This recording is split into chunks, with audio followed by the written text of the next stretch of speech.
The office of Mr. Dawson was exactly as I remembered it. Standard chairs, a heavy wooden desk, and some legal papers scattered around. There was nothing special about the space, but it had an importance that couldn't be ignored today. It was the place where the will of our great-aunt would be read. I entered, my shoes clicking against the tile floor. I was the first to arrive, and I took a moment to breathe in deeply, trying to calm my nerves.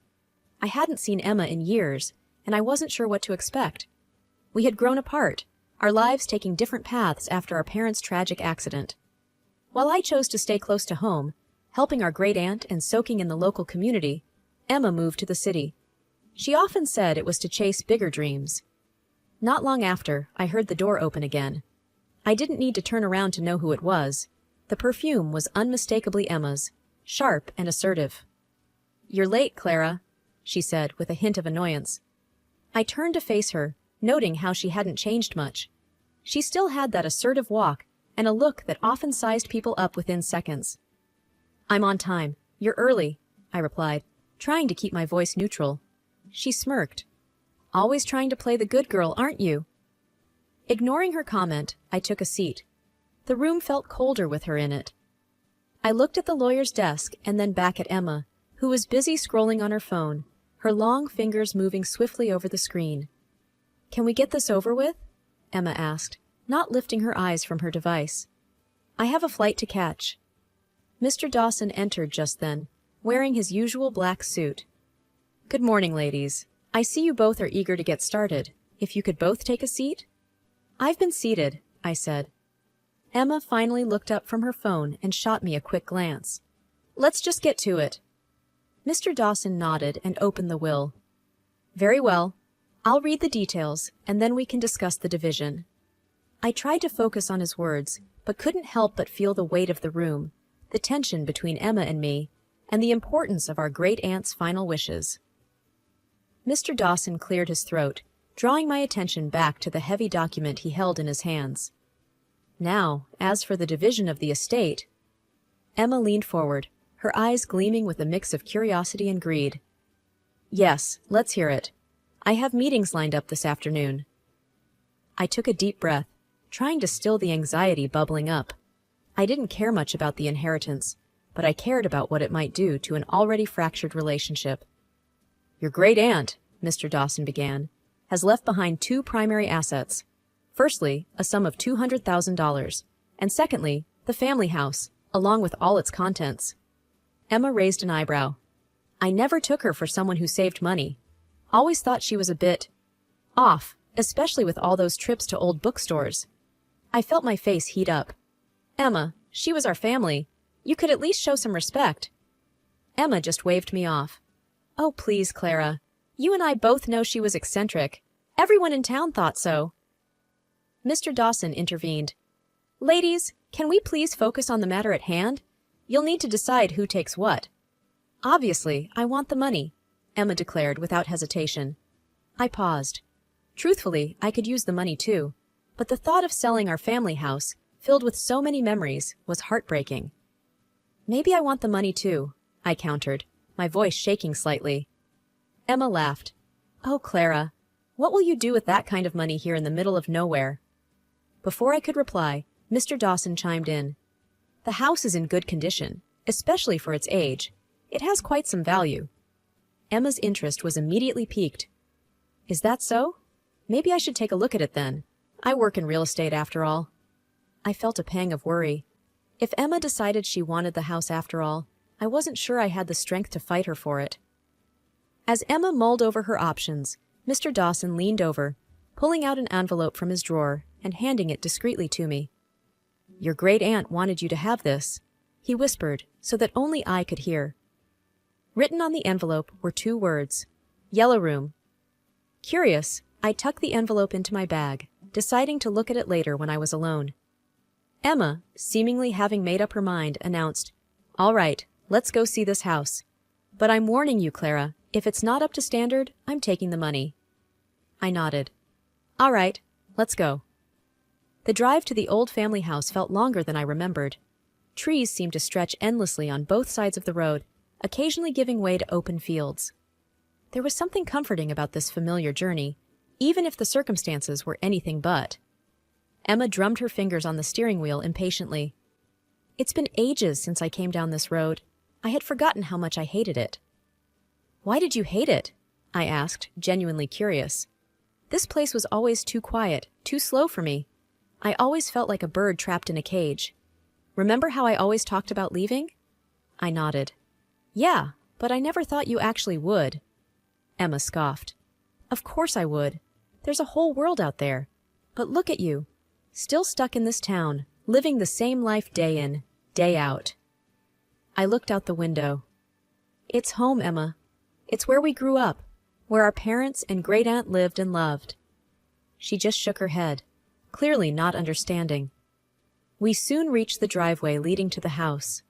The gravel crunched under the tires as we made our way up. It was a large two-story structure, slightly worn from the years, but still standing strong.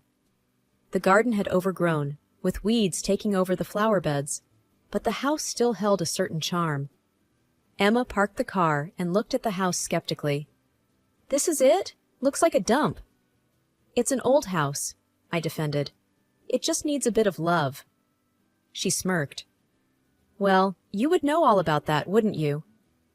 Ignoring her jab, I headed towards the front door, key in hand. As I turned the lock and pushed the door open, memories flooded back. The scent of fresh cookies baking, the sound of our great-aunt's laughter, the feel of the carpet under my feet as I played with my toys. Emma walked in, surveying the rooms critically. This place is going to need a lot of work if it's going to sell for a decent price. I thought you wanted the money, I asked, trying to hide my relief. She shrugged. I did, but if this place is worth as much as that lawyer thinks, maybe I should reconsider. My heart sank. But you don't even like this place. Why would you want it? Emma rolled her eyes. Clara, wake up. It's not about liking it. It's about what it's worth. But it's our family home, I protested. She sighed, exasperated. You always were the sentimental one. Look, I'll think about it. Let's just get this over with. We toured the house, with Emma pointing out all the repairs and upgrades that would be needed. Every comment felt like a dagger in my heart. This wasn't just a house. It was a treasure trove of memories. Finally, we reached the second floor. I hesitated outside the door of the yellow room. The door was slightly ajar, revealing a glimpse of the bookshelves inside. Emma pushed past me and entered the room. She looked around, her face scrunching up in confusion. What's so special about this place? It's just a bunch of old books. I didn't answer, my thoughts consumed by the envelope in my bag. Emma seemed to have made up her mind. All right, Clara, you can have the house. I'll take the money. I looked at her, surprised. Are you sure? She rolled her eyes. Yes, I'm sure. I don't have time for all this work. Besides, the house suits you. The next day, I decided to fully explore the house. Without Emma's impatient sighs and sarcastic remarks, it felt like I was truly home. Every corner held a memory. Every room whispered tales of our past. I opened the old wooden cabinets, smiling as I found our great-aunt's china set, still intact. I remembered the stern look she'd give us whenever we used them, warning us to be careful. These have been in the family for generations, she'd say. Sitting at the old dining table, I remembered our meals together. Do you remember the time Emma tried to cook? I whispered to the empty room, chuckling. She had been so determined to make a surprise dinner and had ended up burning everything. But we had laughed and eaten burnt spaghetti, declaring it the best meal ever. Going upstairs, I visited each bedroom. Our parents' room still had their scent, a mix of Dad's cologne and Mom's perfume. Finally, I reached the yellow room. The room our great-aunt had turned into a personal library. The sunlight streamed in, giving the room a soft glow. I ran my fingers over the spines of the books, each one telling not just its own story, but a bit of ours as well. Picking up a random book, I opened it and found a note scribbled in our great-aunt's handwriting. For Clara, when you're old enough to appreciate the beauty of words. I smiled, tears forming in my eyes. She had always said I had a love for stories. I remembered the nights she'd read to us. We'd sit, wrapped in blankets, hanging on to her every word. Sometimes, if we were lucky, she'd tell us tales of her own youth, stories not found in any book. Curiosity piqued, I searched the room for more notes. And there it was, another note inside a thick leather-bound book. To Emma, remember to find joy in the little things. I was startled by a knock on the front door. Wiping away my tears, I headed downstairs. Opening the door, I found Mrs. Green, our old neighbor. "Oh, Clara!" she exclaimed. "I saw you come by yesterday. Thought I'd come and say hello." "Mrs. Green, it's been ages," I said, pulling her into a warm hug. She smiled. "How's Emma?" She's Emma," I replied, not knowing how else to describe the complex relationship we had. Mrs. Green chuckled. "You two always were like chalk and cheese. But deep down, I know she cares for you." I nodded, hoping that was true. After some tea and more reminiscing, Mrs. Green left, leaving me with a feeling of warmth and gratitude. Weeks turned into months. I grew more and more accustomed to the house and the comfort it provided. The yellow room became my refuge. Every evening after work, I'd sit in there, poring over the books. It wasn't just a hobby, it felt like a purpose. My great-aunt's collection was vast, and I believed there had to be more to it than just reading pleasure. One evening, while leafing through an old history book, I stumbled upon a folded paper tucked between its pages. Unfolding it, I found a list of book titles, some of which sounded familiar. Scribbled next to each title were numbers, possibly prices or maybe codes. My heart raced. Could this be a clue? The next day, with the list in hand, I visited a local bookstore to seek some guidance. Mr. Roberts, the owner, was a friend of my great-aunt's. "Mr. Roberts," I began, showing him the list, "do you recognize any of these titles?" He peered at the list, adjusting his glasses. "Well, Clara, some of these books are indeed rare. They'd fetch a good price if in decent condition. Your great-aunt and I used to discuss these. She had quite the collection." I beamed. "So, they're valuable?" "Yes," he replied. "Very. Especially if they are first editions or have some sort of historical significance. But remember, their worth isn't just monetary. They hold knowledge, stories, and history." Over the next few weeks, with Mr. Roberts's help, I began cataloging the books, verifying their editions, and checking their potential value. The results were astounding. Many of the books were first editions, and some even had handwritten notes by authors. One day, as I was cataloging a book on ancient civilizations, a small envelope fell out. It was addressed to me. My hands trembled as I opened it. Inside was a letter from my great-aunt. "Dear Clara," it began, "if you're reading this, it means you've delved deep into my collection.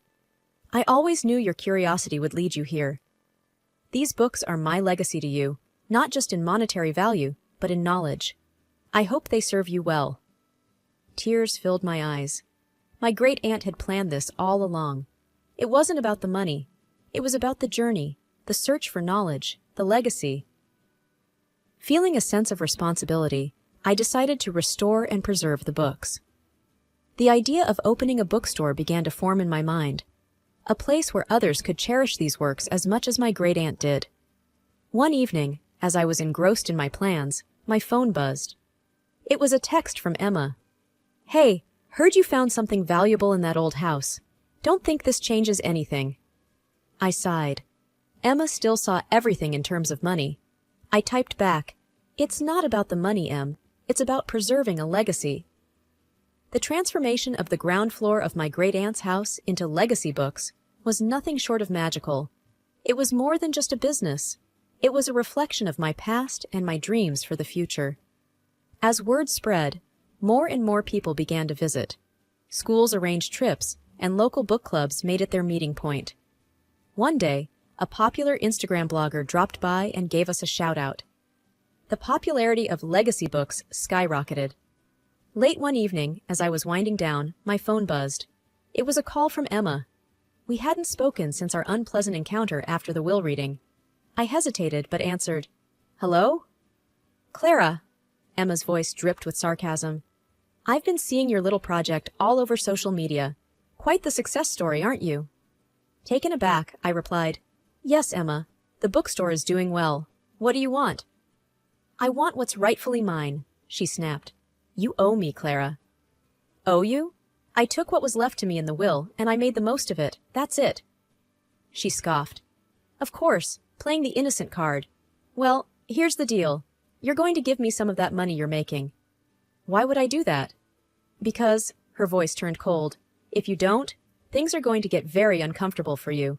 You've got a reputation now, and it'd be a shame if something were to tarnish that. I felt a rush of anger. Are you threatening me? She laughed, but it was devoid of any warmth. Consider it a friendly advice. Think about it. The line went dead. I sat there for a long time, processing the conversation. The audacity of Emma's demand was shocking. Threatening me over something I had worked so hard for felt like the ultimate betrayal. The next day, I met with Mr. Roberts and told him about the call. He listened quietly and then said, I suggest you be careful, Clara. But remember, you've earned every bit of your success. Don't let anyone take that away from you. I nodded, determination filling me. I won't. No matter what Emma says or does, I won't let her destroy what I've built. Mr. Roberts patted my hand. That's the spirit. And if you ever need any help, you know where to find me. Thank you, I replied, feeling grateful for the unwavering support. The clock struck midnight, and I was still at Legacy Books, reorganizing a new shipment that had come in earlier. I decided to take a short break, heading to the back to make myself some tea. Suddenly, the fire alarm blared. Panic surged through me. I ran towards the main floor, and thick black smoke filled the air, making it hard to see or breathe. I coughed, covering my mouth with my arm. I stumbled my way to the front door, forcing it open, and fresh air met my lungs. I looked back, and flames were consuming my beloved bookstore. I called 911, my hands shaking. Minutes felt like hours as I watched the firefighters battle the blaze. A small crowd had gathered, offering me comfort and water. As the fire was brought under control, a sinking feeling took hold. Was this Emma's doing? The next morning, a fire investigator named Mr. Dawson approached me. Miss Clara, he began, we suspect this fire was no accident. It seems to have been started intentionally. My heart raced. Do you have any idea who might be behind this? He looked at me with sympathetic eyes. We found traces of accelerant. We'll be looking into it. Do you have anyone in mind who would do this? I hesitated, but then decided to tell him about Emma and her threats. He nodded, taking notes. We'll look into it. In the meantime, be cautious. Days later, Mr. Dawson contacted me with news. We went through some security footage from a nearby building, he said. We saw someone leave the scene moments before the fire started. We have a suspect in custody. Is it Emma? I asked. He paused. It was a man. We believe he was hired. We're trying to find out who paid him. I felt anger rise in me. I have a pretty good idea. The next evening, I got a call from Emma. Heard about your little accident, she sneered. Such a tragedy. I know it was you, I shot back. She laughed. Prove it. I will, I said with determination. You'll regret ever crossing me. Emma huffed. You think you're so tough, but remember, I can always find another way to hurt you. Is that another threat? I asked. Just a fact, she replied before hanging up. One day, Mr. Dawson called. We got a lead, he said. The man we have in custody started talking. He named Emma as the person who hired him. I smiled, feeling a weight lift off my shoulders. What happens next? We have enough to arrest her, he confirmed. The next time I saw Emma, she was in handcuffs, her defiant look replaced with one of fear. The courtroom was abuzz with low conversations and the shuffle of papers as I made my way inside. Finding a quiet corner, I took my seat, trying to compose the emotions swirling inside me. As Emma was brought in, she seemed a mere shadow of her former self. The arrogance, once so evident in her posture and demeanor, was replaced with a downtrodden, subdued look. Her eyes darted around nervously, avoiding mine when they briefly met. When the evidence was presented, it was clear. Emma had willingly and deliberately committed her crimes, driven by an overwhelming greed. Her actions were indefensible. The judge's final declaration resonated in the room. Emma Turner, you are hereby sentenced to 10 years in prison and are required to pay a fine of $500,000. I felt a strange mix of relief and sorrow. Was this the sister I grew up with? The one who shared secrets, dreams, and childhood memories with me? It was evident now that her desire for money had overshadowed any love or kinship. After the trial, as people began to leave the courtroom, Emma turned to look at me one last time. She was led away, and I remained seated, processing the weight of the events. In the days that followed, I threw myself into my work. Legacy books became my sanctuary. Friends, both old and new, became my pillars of strength.